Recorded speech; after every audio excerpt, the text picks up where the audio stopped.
5 ఏళ్లలో నోటిఫికేషన్ రాలేదమ్మా మీకు? లాస్ట్ చంద్రబాబు నాయుడు ప్రభుత్వం 2018 చివరిసారిగా వదిలారు. మళ్ళీ ఇంక అప్పటి నుంచి ఇప్పటి వరకు లేదనమాట. చాలా సంతోషంగా ఉంది. ప్రత్యేకంగా మా అందరి తరపున ధన్యవాదాలు, కృతజ్ఞతలు. చంద్రబాబు నాయుడు గారికి అయితేనేమి, నారా లోకేష్ గారికి అయితేనేమి, అంటే ఇన్ని ఉద్యోగాలు ఫిలప్ చేయడం వల్ల నిరుద్యోగులు అనే సమస్య అనేది వైదొలుగుతుంది అనేసి నా అభిప్రాయం. 5 years నుంచి ఇప్పటిదాకా ఒక్క నోటిఫికేషన్ కూడా వదలలేదు. మేము అన్ని వదిలేసుకొని ఇక్కడే ఉంటా, ఎన్నో ఇబ్బందులు పడతా చాలా సఫర్ అవుతున్నాం సార్.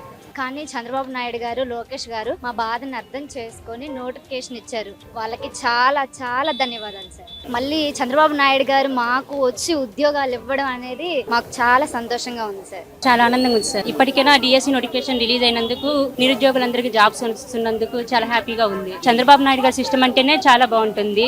సిస్టమ్ అంటే సార్ అంటేనే సిస్టమ్. ఆయన హార్డ్ వర్క్ కి హ్యాండ్స్ అప్. లోకేష్ విద్యాశాఖ మంత్రిగా ఉన్నారు కదా, ఎలా పనిచేస్తున్నారు ఆయన విద్యార్థుల పట్ల కావచ్చు, నిరుద్యోగ యువత కోసం కావచ్చు? చాలా బాగా పనిచేస్తున్నారు సార్. అందరితో కలివిడిగా ఉంటా, అందరు పిల్లలతో కూడా సంతోషంగా అందరితో కలిసి భోజనం చేయడం అవన్నీ మేము చూస్తానే ఉన్నాం సార్. చాలా బాగా కలిసిమెలిసి ఉంటున్నారు సార్ లోకేష్ గారు. వర్క్ బాగా సిన్సియారిటీగా ఉన్నారు. చేస్తాము, చేసి తీరుతాము అని చెప్పారు. అట్లనే చేసే చూపించారు. మహానుభావులు అందరూ మాట్లాడరు, పనులు చేసి చూపిస్తారు.